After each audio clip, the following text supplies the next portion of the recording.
La team, c'est chaud. Le premier ministre Apollinaire, premier ministre du Burkina Faso, a tenu des propos qui font trembler à l'heure actuelle. La team, le premier ministre Apollinaire est clair. À l'heure actuelle, les pays de l'AES attendent encore un pays. Ils attendent encore un pays pour que le combat soit bien structuré. Vous savez, les pays de l'AES, les pays qui discutent le désert, le Sahara, les pays qui discutent les frontières où les terroristes créent souvent des refuges, sont clairement 4 pays qui sont profondément ancrés dans le Sahara, dans le désert. Il y a le Niger, le Mali, le Burkina et également le Tchad. Le premier ministre Apollinaire vient donc de dire que le Tchad, à l'heure actuelle, est attendu dans la lutte. Et que eux, ils sont en train de mettre tout en place pour que le Tchad rejoigne le combat. Mais la team, imaginons-nous un seul instant si le Tchad rejoignait ce combat-là. Imaginez-vous un seul instant si le Tchad rejoignait ce combat-là. Quand on sait que le Tchad est dans l'Afrique centrale et les 3 autres pays sont dans la CEDEAO. Est-ce que vous voyez ce que le bon Dieu est déjà en train de nous montrer? Ça veut dire qu'il y aura une alliance entre les pays de la CEDEAO et un pays de l'Afrique centrale. Donc voici une frontière qui risque de se casser. Et ça sera d'abord là une première victoire. Et donc, nous nous joignons donc aujourd'hui au premier ministre burkinabé et nous décidons de commencer ce combat qu'il a commencé. Nous interpellons donc le peuple tchadien d'engager le combat. Depuis que Succès Masra a été nommé premier ministre du Tchad, nous ne connaissons pas comment les choses évoluent. Et nous espérons quand même qu'il ne va pas trahir le combat du peuple, qu'il ne va pas trahir les patriotes, qu'il ne va pas trahir son peuple. Nous souhaitons qu'il prenne beaucoup d'expérience et qu'enfin, il puisse faire profiter son peuple. Aujourd'hui, comme je vous dis une fois de plus encore, les peuples de l'AES attendent leur frère, le Tchad. Parce que le Tchad fait même partie de ces pays qui sont vraiment à l'intérieur du désert et qui font frontière avec la Libye. Et quand on sait donc que tout a commencé au niveau de la Libye et tout est donc passé au niveau du Tchad.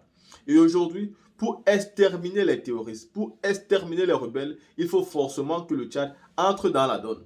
Parce que si le Tchad entre dans la donne et que le nouveau combat se dessine, qui se mettent à rang serré et qui décident d'évoluer ensemble, la team, je peux vous promettre ici que rien ni personne ne pourra plus arrêter ces pays-là.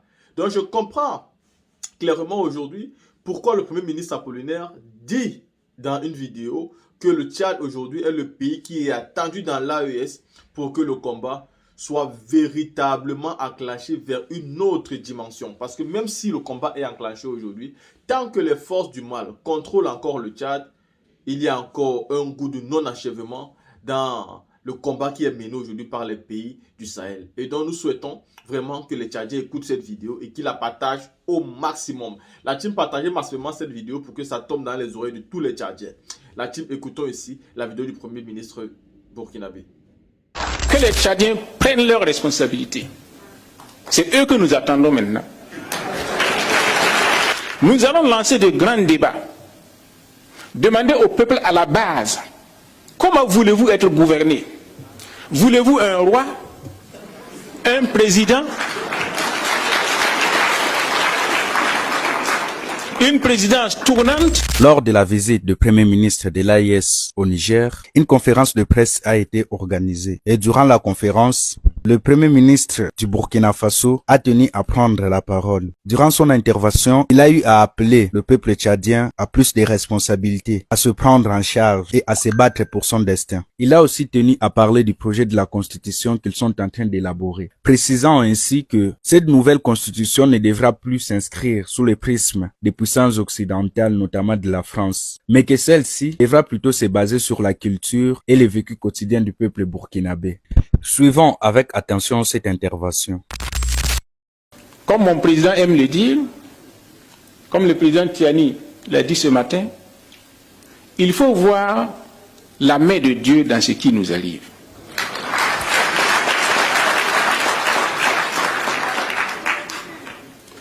Dieu sait utiliser le mauvais pour une bonne cause.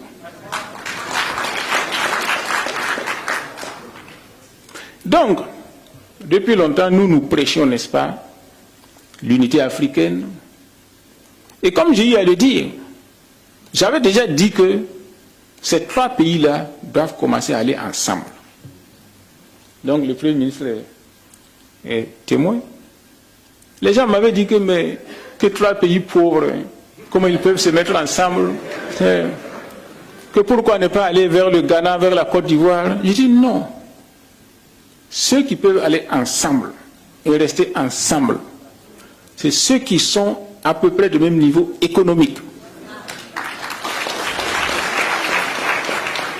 qui ont la même culture, qui ont les mêmes habitudes vestimentaires, alimentaires. Donc c'est ça qui peut constituer le socle d'une union d'États. Et quand vous regardez le Mali, le Niger et le Burkina Faso, c'est la même culture, c'est les mêmes habitudes alimentaires, c'est le même niveau de développement. Il n'y a pas un État qui peut prétendre à un impérialisme sur l'autre et vice-versa. Donc ce serait un pied d'égalité et en fonction de nos intérêts que nous allons discuter. Voilà pourquoi j'avais toujours pressenti que ces pays-là devaient être ensemble.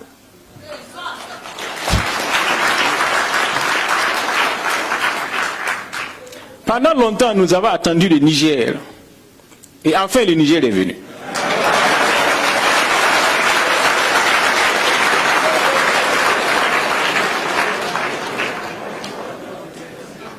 Pendant le FESPACO, j'ai reçu le ministre tchadien de la Culture. Et je lui ai dit, le Mali et nous avançons vers l'Union. Nous vous attendons aussi.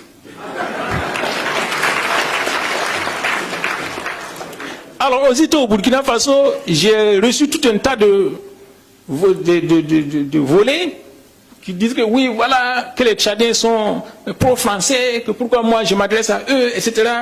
Il dit non, je ne m'adresse pas au gouvernement français, au gouvernement tchadien, je m'adresse au peuple tchadien, à travers son ministre. En parlant au ministre tchadien, ce n'est pas lui que je vise le peuple tchadien. Que les Tchadiens prennent leurs responsabilités. C'est eux que nous attendons maintenant.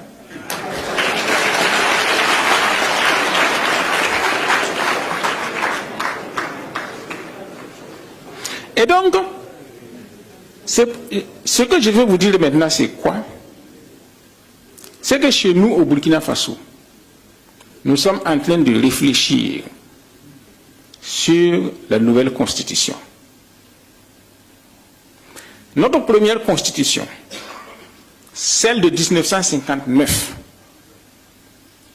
le premier président est venu avec ça de Paris dans sa poche.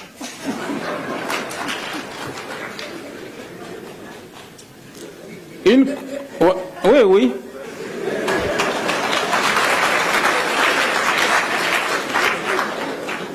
Une constitution rédigée par Michel Debré. La constitution qui prévalait sous Blaise Compaoré a été finalisée par Edmond Jouve, un professeur français. Et on nous amène ça comme notre constitution au Burkina Faso. Comment voulez-vous que ça marche? Donc maintenant, nous sommes en train de réfléchir pour écrire une constitution totalement détachée du format français qui nous a été importé.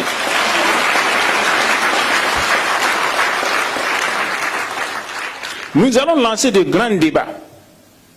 Demander au peuple à la base, comment voulez-vous être gouverné?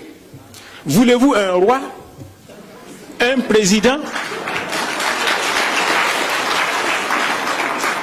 Une présidence tournante? Que voulez-vous?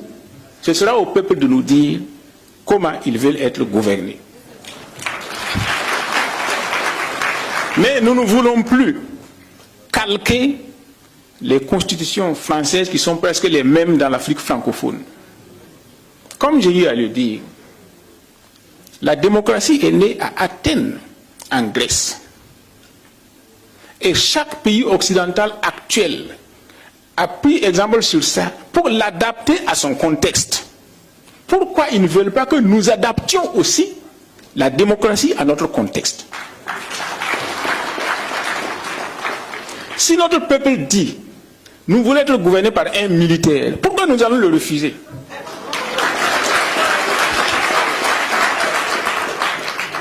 Est-ce que c'est la CEDEAO qui vient nous donner à manger? Non. Est-ce que c'est la CEDEAO qui paye nos militaires? Non. Et pourquoi elle doit avoir son œil sur la façon dont nous devons nous gouverner? Comme j'ai eu à le dire, depuis 2012 que nous sommes confrontés au terrorisme, quelle a été la contribution de la CEDEAO dans chacun de nos pays? Pourquoi elle veut maintenant venir nous dire comment nous devons nous comporter? C'est une question de simple logique.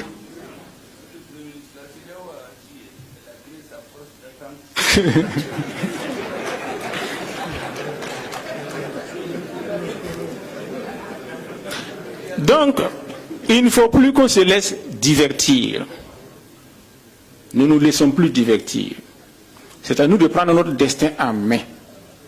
Et ce que dit la CEDEAO et ses maîtres ne nous concerne pas. Nous avons déjà, nous qui sommes ici, nous avons déjà fait une partie de notre parcours. Nous ne nous battons plus pour nous-mêmes. Nous nous battons pour la postérité.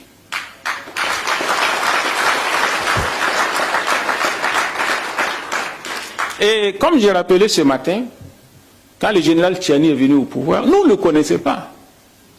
Donc on ne savait pas vers où il devait aller, où il pouvait aller. Mais il a dit une chose qui m'a marqué. Je ne peux pas répéter mot à mot. Il a dit, moi je suis déjà assez âgé. Ma vie ne m'intéresse plus. Je me bats maintenant.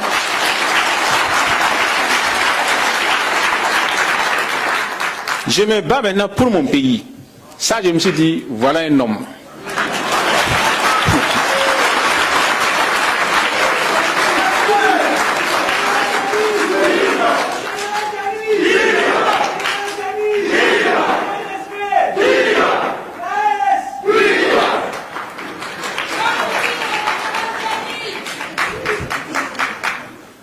Et c'est la même détermination que j'ai perçue en lui ce matin quand il nous a rencontrés.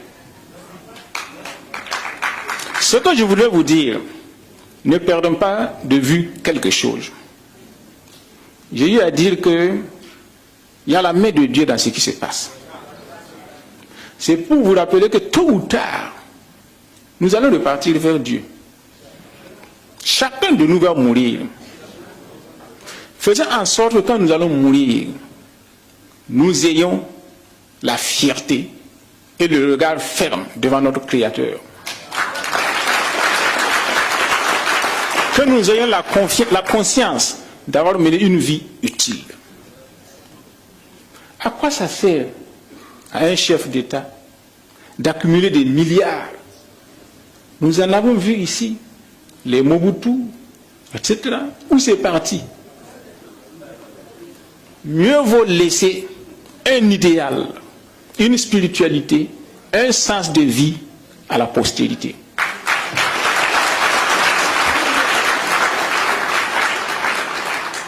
Notre président Thomas Sankara a été sauvagement assassiné. Il n'a rien laissé. Il n'a rien laissé. Ah, ok. Ouais.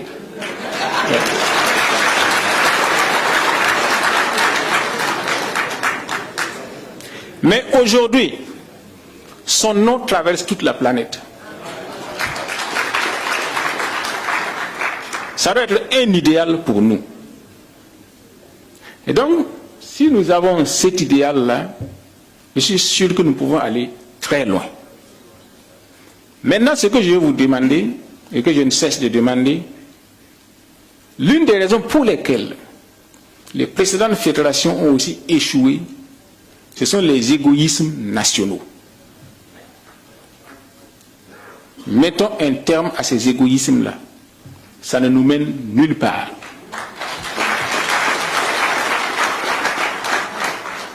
C'est ça qui a construit l'Amérique.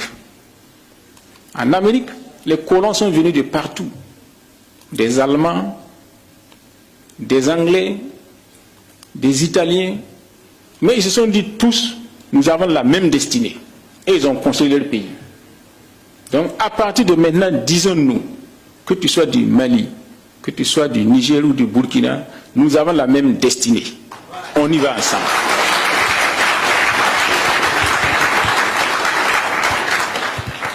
Voilà le message que j'avais à